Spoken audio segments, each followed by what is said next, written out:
Presenting the True American's Colors, the story of little opportunity. The United States flag's changes 1767 to 1877. Flag changes 16 times. Even the United States flag has more opportunity to change than its actual population. The history of the United States from its formation to 1877 was a story of opportunity, but only for a select few as opposed to the majority of the population. It is impossible to deny that American history, especially in its earlier decades, was littered with racism and prejudices against numerous groups. This included African Americans, both free and enslaved, Native Americans, and poor indentured servants.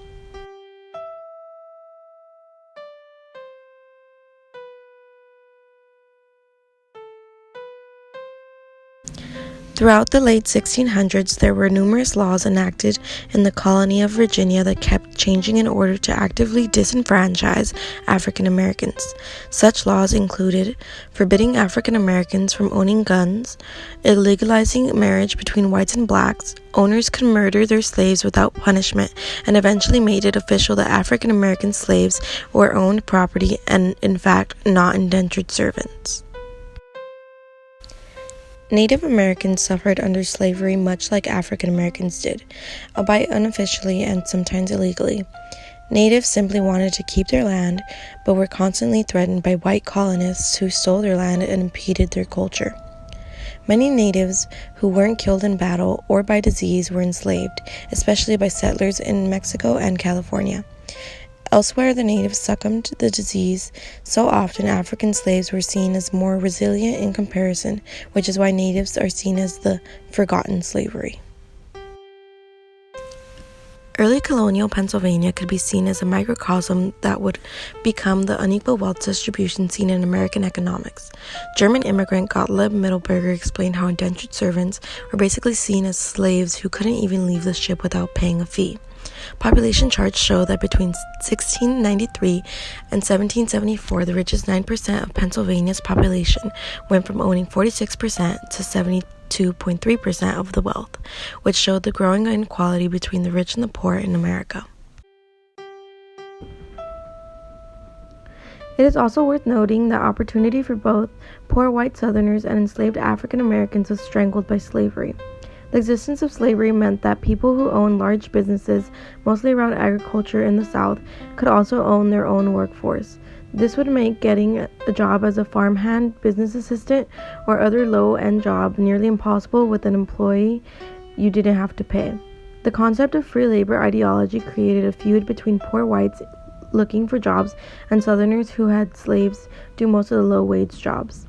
This created a large wealth gap between the wealthy plantation owners who owned hundreds of slaves instead of paid workers and the poor farmers who usually had a small parcel of land. Of course, African American slaves had no opportunity to leave their enslaved lives, creating an oppressive and unequal environment for all under Southern slavery. During the American Revolution, natives and African Americans hoped to take advantage of the chaos of war to obtain more opportunity for freedom. Natives either stayed neutral or aided the British in the war, knowing Americans wanted to expand westward and take more of their land. Many African Americans fought on the rebel side, hoping to gain freedom for their service. However, only 20% of the enslaved soldiers who fought in the Revolution received freedom from slavery. Since colonial times, settlers have been stealing Native American land, but this came to a head during the presidency of Andrew Jackson. Jackson forced all of the Cherokee, Creek, and other tribes who had organized legitimate governments into barren territory, taking away their prosperous agriculture and therefore any opportunity their tribe members had for a brighter future. This was one of many injustices committed against Native Americans and was a parent of inequality they faced. Ultimately, early America was a land of selective opportunity. It held some for the upper-class white citizens and not nearly as much as the lower classes. This divide between the rich and the poor had its beginnings in colonial times and arguably continues to this day. Native Americans and African Americans had even less opportunity to have better lives than poor white people did. This was a result of the law's disenfranchising of African Americans and the theft of Native American land and their own enslavement. These factors all created an environment that made opportunity much harder to achieve than it's made out to be in American culture.